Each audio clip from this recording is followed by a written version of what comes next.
Hello friends, welcome back to the my new video guys and my YouTube channel guys. Today when we are going to talk about guys Infinix phone guys Applock guys, how can we off? Friends, you don't want to use guys your Infinix phone guys Applock setting guys, you want to off.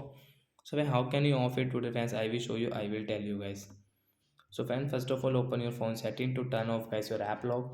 After on phone setting guys, you can see this type of settings. So then how can we turn off guys Infinix phone Applock? So we will click on the search bar direct guys Applock setting guys. Search here guys Applock.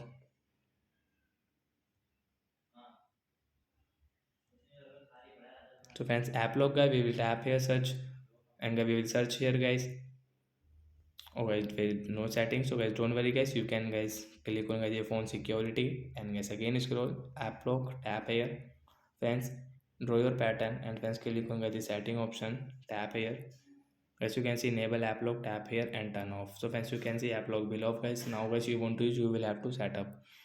So that's it guys. Thanks for watching the video guys. I hope friends you understood how to off Applock in an Infinix phone device. So bye bye guys.